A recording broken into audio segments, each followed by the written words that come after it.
What is going on, beautiful people? Welcome to another episode of Deadliest Weapons. In this episode, we're going to be taking a look at one of my favorite shotguns, the Room Cleaner. Now, this is a Bandit Shotgun with a Bandit Barrel, so it does get that nice, sexy matching barrel bonus, which I will show on screen. And I have actually covered the Jolly Roger already, which is a unique version of this weapon. You can check out that video if you would like to. It's one of the best weapons in the game. And if we compare them here, you can see something interesting is the Room Cleaner actually has higher damage than the Jolly Roger with the vertical grip. If you have the critical hit accessory, the Jolly Roger has slightly more damage, I believe. But comparing these weapons, the main thing that's going to stand out here is the accuracy. You can see the Jolly Roger has better accuracy, and the Jolly Roger also has a larger magazine size. Although that is only relevant if you have certain grips. So since like this weapon consumes 3 ammo per shot, they have the same amount of shots in the mag. But if you're using like Jacob's grip, then the Jolly Roger will get like one more in the mag. Now, another thing is if you do have the gemstone skin, that's going to give you more critical damage. So these weapons are very evenly matched, and which one is better may come down to the spread here. You can see, just looking at the reticule here with the Room Cleaner versus the Jolly Roger, you can see the Jolly Roger's is tighter, so it's going to land more of the projectiles, right? So let's just go ahead and shoot here with the Room Cleaner. And you can see the spread right there, and then we'll shoot with the Jolly Roger. So you can see the Jolly Roger, it's a little bit tighter, but it clusters a lot of the shots together on the head because, weird coincidence, the skull is kind of shaped like a head. So that may be the biggest advantage for the Jolly Roger, which is that it can land, again, more of the pellets on the head there. But, you know, it's also going to miss some because of the bones pattern. But we'll see. Again, both of these weapons are really, really excellent. And I did already cover the Jolly Roger, so I just wanted to go ahead and cover the Room Cleaner here next. It's, again, one of my favorite shotguns. Oh yeah, another thing is, people have been debating this in the comments of my videos for a long time, whether or not velocity tightens the spread of shotguns. So let's just go ahead and try it here. So we'll stand about right here.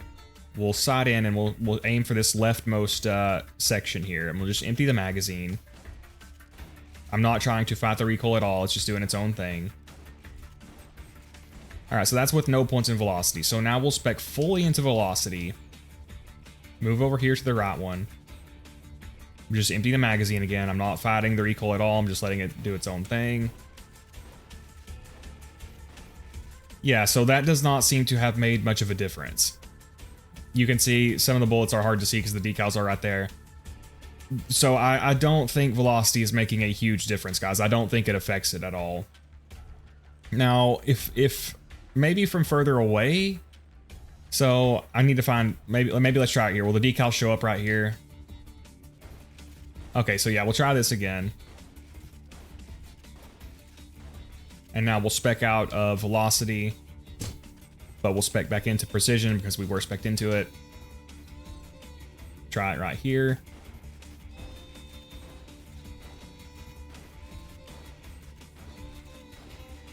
Yeah, I don't think velocity makes a difference, guys. Obviously, precision does, so let's do one more to see the difference with precision, just to see it here. So we're spec'd into precision here at 5 points. Again, just emptying the magazine, not fighting the recoil at all.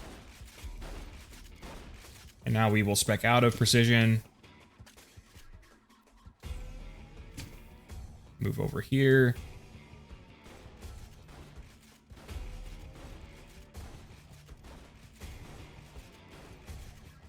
So you can see precision does noticeably tighten the spread. So yeah, guys, I think velocity just does not. All right, and we're going to do the Captain Flynt run today. I'm only going to have time to do one run, so we'll just take this area on. This should be a tier 2 weapon, meaning on the right character it is going to be good for mobbing and bossing, so we will swap to the shock one when we take on Captain Flynt.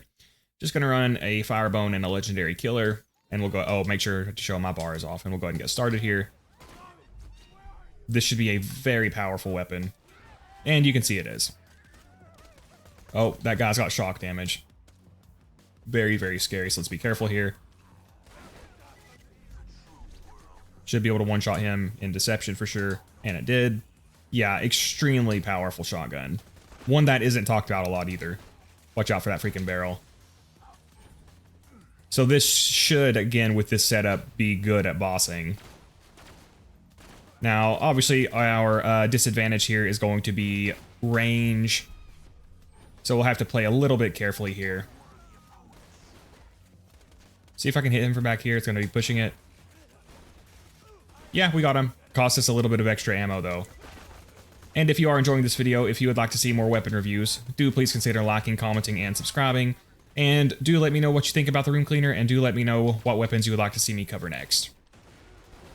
Yeah, excellent, excellent weapon. Again, I've been wanting to show some weapons that are, you know, better than just viable. I've been wanting to showcase weapons that are really good. And again, there are many, and this is certainly among them. I mean, we honestly don't even need slag to kill these guys. Just to conserve ammo, I'm going to use it. Oh, God. There we go. Now, this version does have a Jacob's Grip and a critical hit accessory. Both the critical hit accessory and the vertical grip are going to be very good on this. Probably the critical hit accessory is better overall when you have this many projectiles, but they're both going to be very good. Again, you know, people, in my opinion, kind of overestimate how much, like, you need specific accessories and stuff in this game. Obviously, like, again, in specific... Oh my gosh, this thing is so good. Obviously, in specific cases, like, again, with, you know, like I always say, with shotguns that have a low number of projectiles, the vertical grip is going to boost them a lot. But outside of that, specific accessories are not going to make a huge difference, you know. You really just need to match elements. Like, oh God, be careful there. Just getting the right element is basically what you need to worry about. I mean, we're just deleting these guys, though. This thing is crazy good. And again, I don't think this is going to have any trouble dealing with Captain Flynt. Again, we'll swap over to a shock version when we get up there, obviously, but I expect it to do very well against him.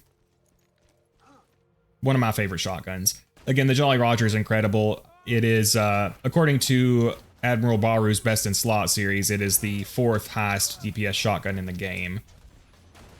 Incredibly, incredibly good. And it's one that's pretty slept on. When it comes to which you know, series the weapon falls into, whether it's better than you think or Deadliest Weapons, I consider not just the strength of the weapon, but also how much respect it gets. So this one is really strong, and people don't really talk about the Room Cleaner very much, so it could be either. I mean, it could be considered in the Deadliest Weapons series, or it could be considered in the, you know, it's better than you think series.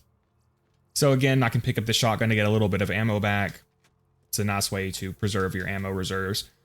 Again, whenever you're playing the game normally, you have access to a full build. You won't just be stuck using one weapon type for, you know, extended periods of time. And even though we are at a disadvantage range-wise, we're still able to work through these guys very quickly. So, oh, I got to retreat, though. As soon as I say that, I actually get pushed back. Just gonna let my shield recharge here. I'm trying to play more carefully. Whenever I'm doing recording gameplay, I feel pressure to play quickly. And because of that, I end up putting myself in some bad situations. So I need to get above health gate here. Let that hit him so I can actually get my health back up. Now again, this is the downside to shotguns. During normal gameplay, I would have a long-range weapon for dealing with this guy too. Right now, I'm having to rely on deception to do this. So we just took out a freaking scavenger that quickly, so incredibly good weapon. For some reason, these guys are not moving. Come on, come on, come on. So we'll take them out, nice. But yeah, as you can see, an incredibly, incredibly strong shotgun. One of my favorites.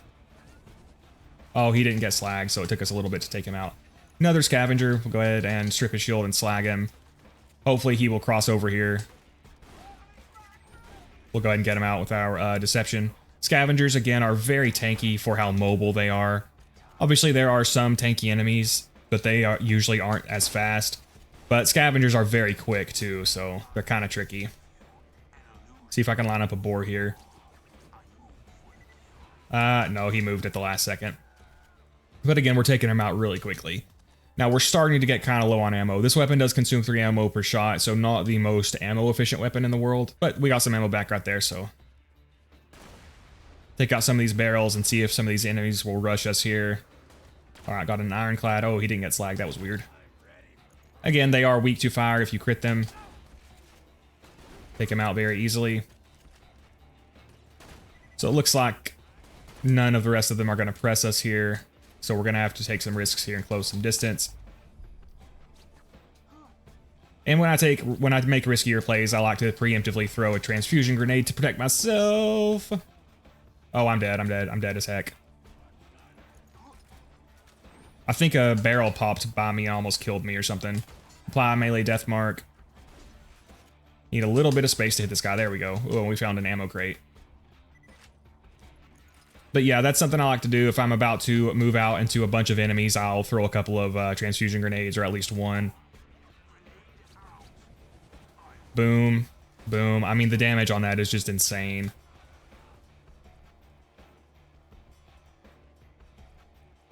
Hey, there's a matching grip PBFG. Oh, it's OP9 though. That's unfortunate. Cannot believe. Don't do it, Garnet. Don't complain about that. You complain about that in every video. Moving on. Moving on. Barrel patrol. All right, got a scavenger. Let's try to strip a shield. He's not gonna close distance on us, so we'll have to close on him. Boom.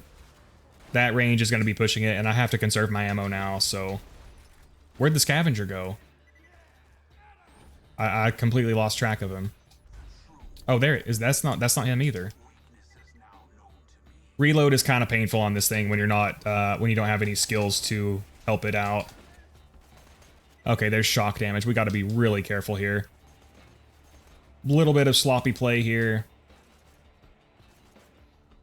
Oh god, there's the shot guy. I lost track of him for a second. There we go, perfect. I don't know, I must have killed that scavenger. I don't know where the heck he went. But yeah, I don't like taking velocity because I like to slag with the slag pimpernel, and velocity hurts it. And again, velocity does not seem to tighten the spread, so we may have to bail here. This is not good. Again, I just do not like having access to a full build. So I'm having to, again, rely on... Oh my gosh, wow, look at that. I'm having to rely on deception to close the range when the enemies are far away. Which, thanks to the Firebone, we're getting it back quickly, but... he didn't get slagged. And then as soon as I swap to slag him, he does get slagged. This is bad, bad, bad, bad, bad, bad. Yeah, see, a single mistake like that is all it can take to get downed when dealing with tougher enemies like this. So we'll go ahead and take him out at least. And there's a whole bunch of enemies over here, so really hope they will come over here, but they are not. So again, this is why having a well-rounded build is so important, so you can take out enemies at all ranges. But I mean, look at that damage. That is just insane how fast we're taking these guys out. Oh, come on, come on, come on, come on. I hear elemental damage. Oh, I'm dead. There we go. So again, it's just when you're using a shotgun and you are fighting so many close range enemies, it's almost unavoidable sometimes. So that is very unfortunate. I do not like getting downed, but it happens sometimes. Get our ammo back and go get started down here. Where is he? Shock one should still be able to take him out fast. Yeah, it did. Nice. Where even is Captain Flynt? Oh, he's down there.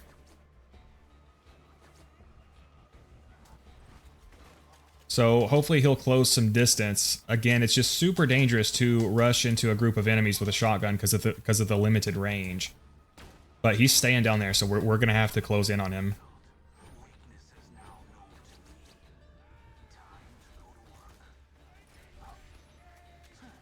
So that was not good.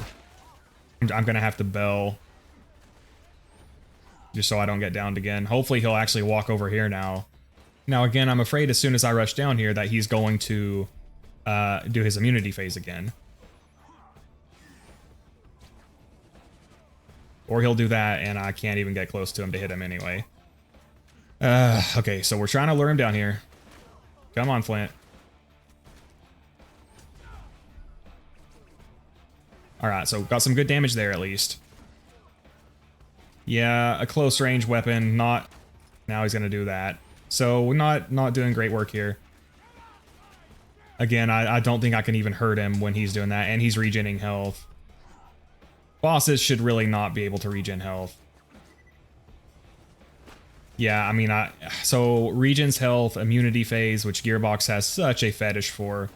I just want to ask Gearbox why they love immunity phases so much, because they abuse them so much. All right, and then the thing is, I can't stay close enough to him for a long period of time to actually hit him because he does that. All right, all right. Come on, we're gonna get down here, most likely, if my hearts won't find me.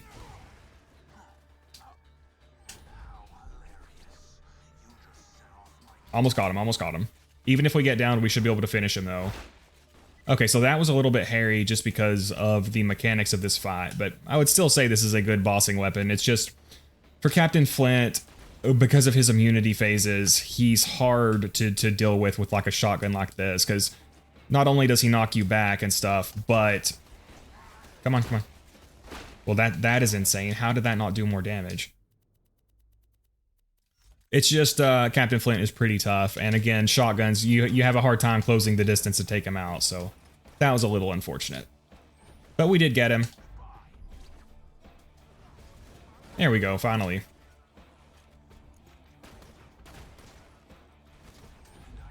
And there's another scavenger here. Go ahead and take him out. Take him out. Take him out. Got some grenades going here to protect ourselves. Take him out. He wasn't slagged when we took him out. Yeah, as you can see, a very, very good weapon. Again, a tier 2 weapon, which on the right character is capable of mobbing and bossing. We struggled with Flynt a little bit, which was mostly just, again, a result of his anti-shotgun mechanics, such as his immunity phases and his ability to keep knocking us back. But again, Room Cleaner, one of my favorite weapons. It does get that matching barrel bonus, so it is an excellent weapon. One of my favorites. I highly recommend keeping a lookout for it. And also, again, the Jolly Roger, which is the unique version, which is obtained for completing just desserts for Desert Deserters in the Captain Scarlet DLC. But thanks for watching, guys. Hope you enjoyed the video. If you did, please consider liking and subscribing. Do let me know what you think of the Room Cleaner, and do let me know what weapon you'd like me to cover next. Special thanks to my channel members, and an extra special thanks to my Voracidous Slayers, Evan, Cass, Drake Solidor, Jonas Hedberg, and Legan Weirdna. Really appreciate the support, guys. Yeah, guys, thanks for watching. Stay safe, and be here next time.